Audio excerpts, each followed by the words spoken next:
এক নাম্বার, সমস্ত ক্ষমতার মালিক কে? তিনি যাকে চান ক্ষমতা দেন, আর যাকে চান তার কাছ থেকে ক্ষমতাকে ছিনিয়ে নেন। এই ব্যাপারে আল্লাহ সুবহানাহু ওয়া তাআলা সূরা আলে ইমরানের 26 নং আয়াতে বলেছেন, কুলিল্লাহুম্মা মালিকাল মুলক তুতিল মুলকা মান তাশা ওয়া তানজিউল মুলকা মিম্মান তাশা। নবী আপনি বলুন, হে আল্লাহ, সমস্ত ক্ষমতার মালিক, আপনি যাকে চান ক্ষমতা কর্তৃত্ব দান করেন, আর যার কাছ থেকে চান আপনি ক্ষমতাকে ছিনিয়ে নেন। যাকে চান তাকে সম্মানিত করেন, আর যাকে চান তাকে লাঞ্ছিত করেন। নাম্বার 2, সম্মানিত হাজরিন, সৃষ্টি যার, বিধান চলবে তার। আল্লাহ তাআলা সূরা আরাফের 54 নং আয়াতে বলেছেন, আলা লাহুল খালকু ওয়াল আমর। সাবধান, জেনে রেখো, সৃষ্টি যার, আইনও চলবে তার। কে বলেছেন? কোরআনুল কারীমে আল্লাহ রাব্বুল আলামিন সূরা ইউসুফের 40 নং আয়াতে আরো পরিষ্কার করে বলেছেন, ইনিল হুকমু ইল্লা লিল্লাহ আমারা আল্লা তা'বুদু ইল্লা ইয়্যাহ যালিকাদ দীনুল কাইয়্যিম ওয়ালাকিন্না আকসারান নাসি লা ইয়ালামুন। সৃষ্টি যার, বিধান চলবে কার? জোরে বলুন, সৃষ্টি যার, আইন চলবে কার? আল্লাহ রাব্বুল আলামিন বলেছেন, ইনিল হুকমু ইল্লা লিল্লাহ, হুকুম চলবে শুধুমাত্র আল্লাহর। আর তিনি নির্দেশ করেছেন, আল্লাহ তা'বুদু ইল্লা ইয়্যা, তাকে ছাড়া আর কারো ইবাদত তোমরা করবে না। এটাই সঠিক দিন। ওয়ালাকিন্না আকসারান নাসি লা ইয়ালামুন। কিন্তু বহু মানুষ, অধিকাংশ লোকেরাই তা জানে না। তাহলে দ্বিতীয় কথা হলো, সৃষ্টি যার, বিধান চলবে। সুতরাং কোন মুসলমান যদি এই কথা বিশ্বাস করে যে আমি নামাজ পড়বো আল্লাহর হুকুম অনুযায়ী, রোজা রাখবো আল্লাহর হুকুম অনুযায়ী, যাকাত দেব আল্লাহর হুকুম অনুযায়ী, ব্যবসা বাণিজ্য চালাবো আমার ইচ্ছে মতো, কিংবা অর্থনীতির চাকা ঘুরবে আমার ইচ্ছে মতো, অথবা রাজনৈতিক চিন্তায় আমি স্বাধীন, আল্লাহর কসম তিনি আর মুসলিম থাকবেন না। 3 নাম্বার, আল্লাহ তাআলা কোরআনুল কারীমের সূরা আলে ইমরানে আমাদেরকে ঐক্যবদ্ধ থাকতে বলেছেন। 3 নাম্বার, আমরা ঐক্যবদ্ধ থাকব। হুকুম কার? আল্লাহ রাব্বুল আলামিন বলেছেন, ওয়াতাসিমু বিহাবলিল্লাহি জামিআন ওয়া লা তাফাররাকু।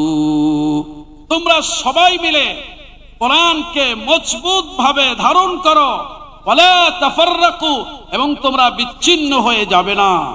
আল্লাহ রাব্বুল আলামিন সমস্ত মুসলমানদেরকে ঐক্যবদ্ধ হয়ে থাকতে বলেছেন। যদি আমরা ঐক্যবদ্ধ হয়ে না থাকি কি ক্ষতি হবে? আল্লাহ রাব্বুল আলামিন সূরা আনফালে বলেছেন, ওয়া আতিউল্লাহা ওয়া রাসূলাহু ওয়া লা তানাযাউ ফাতাফশালু ওয়া তাযহাবা রিহুকুম ওয়াসবিরু। তোমরা আল্লাহর আনুগত্য করো, রাসূলের আনুগত্য করো, আর পরস্পর ঝগড়া করো না, বিবাদ করো না, তাহলে পরে তোমরা কাপুরুষ হয়ে পড়বে, হতোদ্যম হয়ে যাবে, আর তোমাদের শক্তিটাও চলে যাবে। 4 নাম্বার, ন্যায় ও ইনসাফের উপরে প্রতিষ্ঠিত থাকুন। ন্যায় ও ইনসাফের উপরে প্রতিষ্ঠিত থাকুন। আল্লাহ সুবহানাহু ওয়া তাআলা সূরা নিসার 135 নং আয়াতে এই ব্যাপারে আমাদেরকে নির্দেশ করেছেন, ইয়া আইয়ুহাল্লাযীনা আমানু كونوا قوامين بالقسط شهداء لله ولو على أنفسكم أو الوالدين والأقربين إن يكن غنيا أو فقيرا فالله أولى بهما فلا تتبعوا الهوى أن تعدلوا وإن تلووا أو تعرضوا فإن الله كان بما تعملون خبيرا ও মুমিনরা তোমরা ইনসাফের উপরে প্রতিষ্ঠিত হয়ে যাও আল্লাহর জন্য সাক্ষী হয়ে ইনসাফের উপরে প্রতিষ্ঠিত হয়ে যাও আল্লাহ রাব্বুল আলামিন এই হুকুম প্রত্যেক মুমিনকে দিয়েছেন সুতরাং কোন মুমিন সত্যের ব্যাপারে আপোষ করতে পারবে না যদি সে নিজেকে মুমিন দাবি করে তাহলে অবশ্যই তাকে ইনসাফের উপরে আদলের উপরে ন্যায়ের উপরে প্রতিষ্ঠিত হয়ে যেতে হবে ইনসাফের উপরে সত্যের সাক্ষ্য হয়ে যাওয়ার ক্ষেত্রে আল্লাহ তাআলা বলেছেন ওয়ালাউ আলা আনফুসিকুম এই সত্যের সাক্ষ্য হওয়ার বিষয়টি যদি তোমার নিজের বিরুদ্ধে চলে যায় তোমার পিতামাতার বিরুদ্ধে চলে যায় আত্মীয় স্বজনের বিরুদ্ধেও চলে যায় তবু তোমরা ইনসাফের উপরে প্রতিষ্ঠিত থাকো 4 নাম্বার পয়েন্ট হচ্ছে ন্যায় ও ইনসাফের উপরে প্রতিষ্ঠিত থাকুন এটি আল্লাহ রাব্বুল আলামিনের হুকুম প্রিয় ভাই সব 5 নাম্বার বিদ্বেষের কারণে ইনসাফ যেন ভেঙে না যায় বিদ্বেষের কারণে শত্রুতার কারণে আদল ও ইনসাফ যেন ভেঙে না যায় এই ব্যাপারে অবশ্যই একজন মুমিনকে বিচক্ষণতার পরিচয় দিতে হবে এবং আল্লাহর ভয় কি সবথেকে বেশি প্রাধান্য দিতে হবে সূরা মাইদার 8 নং আয়াতে আল্লাহ তাআলা বলেছেন ইয়া আইয়ুহাল্লাযীনা আমানু কুনু কাওয়ামিনা লিল্লাহি শুহাদাআ বিল কিসত ওয়া লা ইয়াজরিমান্নাকুম শানাআনু কওমিন আলা আল্লা তা'দিলু ই'দিলু হুয়া আকরাবু লিত-তাকওয়া ওয়াত্তাকুল্লাহ ইন্নাল্লাহা খাবীরুম বিমা তা'মালুন প্রিয় ভাই সব আল্লাহ তাআলা বলেছেন হে মুমিনরা তোমরা ইনসাফের উপরে প্রতিষ্ঠিত থাকো আল্লাহর জন্য সত্যের সাক্ষ্য হয়ে যাও ওয়ালা ইয়াজরিমান্নাকুম শানাআনু কওমিন আলা আল্লা তা'দিলু কোন কওমের কোন দলের ঘৃণা শত্রুতা তাদের প্রতি তোমাদের বিদ্বেষ এটা যেন তোমাদের ইনসাফকে ভেঙে না দেয় এজন্য সতর্ক থাকতে হবে আমরা কখনোই অন্যের অপরাধের কারণে অন্যের গুনাহের কারণে তার ব্যাপারে কথা বলতে গিয়ে যেন আমরা ইনসাফকে ভেঙে না দেই এটি আল্লাহ পাকের হুকুম কারণ আল্লাহ তাআলা আমাদেরকে নির্দেশ করেছেন ইদফা বিল্লাতি হিয়া আহসান তুমি মন্দকে প্রতিহত করো ভালো দিয়ে শুধু ভালো না বরং সবথেকে যেটা ভালো সবচেয়ে যেটা উত্তম সেই ব্যবহার সেই পদ্ধতি সেই ব্যবস্থার মাধ্যমে তুমি অন্যায়কে প্রতিহত করো এটার ফায়দা কি ফাইদাল্লাযী বাইনাকা ওয়া বাইনাহু আদাওয়াতুন কান্নাহু ওয়ালিয়্যুন হামীম যখন তুমি এইভাবে আল্লাহর পথে মানুষকে ডাকবে ভালো আর মন্দ এক নয় মন্দকে প্রতিহত করবার জন্য মন্দকে দূর করবার জন্য সর্বোত্তম পদ্ধতিতে যখন তুমি কাজ করবে তখন তোমার আর যার মাঝে শত্রুতা ছিল সে তোমার অন্তরঙ্গ বন্ধুতে পরিণত হয়ে যাবে 5 নাম্বার বিদ্বেষের কারণে ইনসাফ যেন ভেঙে না যায় সম্মানিত হাজিরিন 6 নাম্বার অতীব গুরুত্বপূর্ণ বিষয় জাতিগতভাবে সৌভাগ্যবান হতে চাইলে নিজেদেরকে পাল্টাতে হবে এটাও বলেছেন আল্লাহ সুবহানাহু ওয়া তাআলা আবার বলছি জাতিগতভাবে সৌভাগ্যবান হতে চাইলে নিজেদেরকে পাল্টান হুকুম কার সবাই বলুন হুকুম কার আল্লাহ রাব্বুল আলামিন সূরা আর-রাদের 11 নং আয়াতে বলেছেন ইন্নাল্লাহা লা ইউগাইয়িরু মা বিকাউমিন হাত্তা ইউগাইয়িরু মা বিআনফুসিহিম।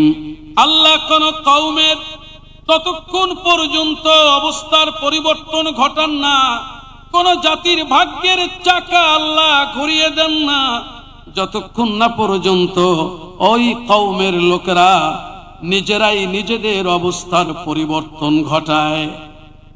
7 নাম্বার, জাতিগতভাবে যদি আমরা আল্লাহর প্রতি ঈমান রাখি এবং তাকে ভয় করে চলি, তাহলে আল্লাহ তাআলা আকাশ ও জমিনের বরকতের দরজা খুলে দেবেন। সুবহানাল্লাহ বলুন।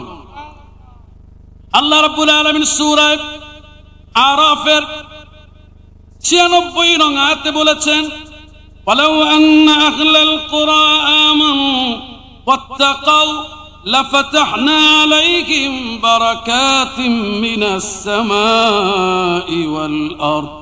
যদি দেশের লোকেরা, জনপদের লোকেরা ঈমান আনে আর আল্লাহরে ভয় করে চলে, আল্লাহ রাব্বুল আলামিন বলেছেন যদি তোমরা এমন করো, লাফাতাহনা আলাইহিম বারাকাতিম মিনাস সামাই ওয়াল আরদ, আকাশ এবং জমিনের সব বরকতের দরজা আমি আল্লাহ তোমাদের জন্য খুলে দেব।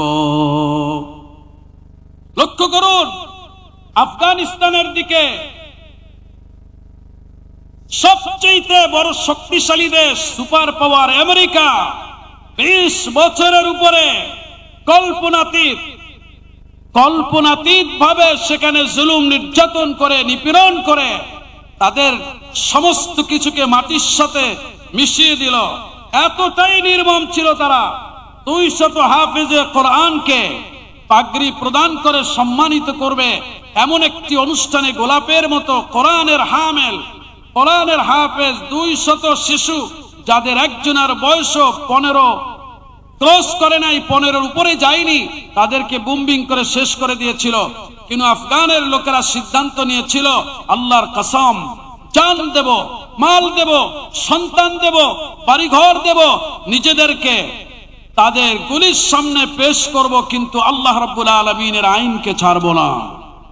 তারা এই সিদ্ধান্ত নিয়ে যখন আল্লাহর পথে সংগ্রামে ঝাঁপিয়ে পড়লেন, আজ লক্ষ্য করে দেখুন আল্লাহ তাআলা তার ওয়াদা পূরণ করেছেন। লাফাতাহনা আলাইহিম বারাকাতিম মিনাস সামাই ওয়াল আরদ, আমি আকাশ এবং জমিনের বরকতের দরজাকে খুলে দেব। আজ আল্লাহ তাআলা এমন ভাবে আফগানের মাটিকে বরকতের দরজা খুলে দিয়েছেন, আমেরিকা পর্যন্ত পাগল হয়ে যাচ্ছে। যাদেরকে শেষ করে দিয়েছিলাম তারা কেমন করে এইভাবে ঘুরে দাঁড়াচ্ছে। আর মনে রাখতে হবে, একে অন্যের বোঝা বহন করবে না। অতএব নিজেকে সাজান আল্লাহর গোলামি দিয়ে। আল্লাহ তাআলা সূরা ফাতিরের 18 নং আয়াতে বলেছেন, ওয়ালা তাসিরু ওয়াসিরাতুন উযরা উখরা, কেউ কারো বোঝা বহন করবে না। সুতরাং প্রিয় মুমিন ভাইরা, অবশ্যই নিজেদেরকে আল্লাহর গোলামির মাধ্যমে সাজান। আল্লাহ তাআলা কোরআনের সূরা আলে ইমরানের 102 নং আয়াতে বলেছেন, ওয়ালা তামুতুন্না ইল্লা ওয়া আনতুম মুসলিমুন, তোমরা মুসলমান না হয়ে মৃত্যু বরণ করবে না। সম্মানিত মুমিন ভাইরা, আমি আলোচনা শেষ করছি। এতক্ষণ পর্যন্ত যে কথাগুলি বলেছি, 1 নাম্বার, সমস্ত ক্ষমতার মালিক কে? আল্লাহ তাআলা। তিনি যাকে চান ক্ষমতা দেন, যাকে চান তাকে ক্ষমতা থেকে নামিয়ে দেন। এই ব্যাপারে আমরা আমাদের ঈমানকে ঠিক রাখবো। 2, সৃষ্টি যার, আইন চলবে তার। 3, আমাদেরকে ঐক্যবদ্ধ থাকতে হবে। 4, ন্যায় ও ইনসাফের উপরে প্রতিষ্ঠিত থাকতে হবে। 5, বিদ্বেষের কারণে ইনসাফকে আমরা কখনোই ভেঙে ফেলবো না। 6, জাতিগতভাবে সৌভাগ্যবান হতে চাইলে অবশ্যই নিজেদেরকে পাল্টাতে হবে, অর্থাৎ নিজেদেরকে আল্লাহ রাব্বুল আলামিনের গোলাম হিসাবে প্রতিষ্ঠিত করতে হবে। 7, জাতিগতভাবে যদি আমরা আল্লাহর প্রতি ঈমান রাখি এবং তাকে ভয় করে চলি, তাহলে আল্লাহ তাআলা আকাশ ও জমিনের সমস্ত বরকতের দরজাগুলি খুলে দেবেন। 8, মনে রাখতে হবে কেউ কারো বোঝা বহন করবে না কিয়ামতের ময়দানে।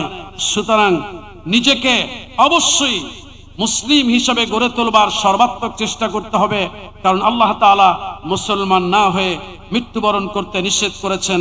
আল্লাহ তাআলা আমাদেরকে কবুল করুন।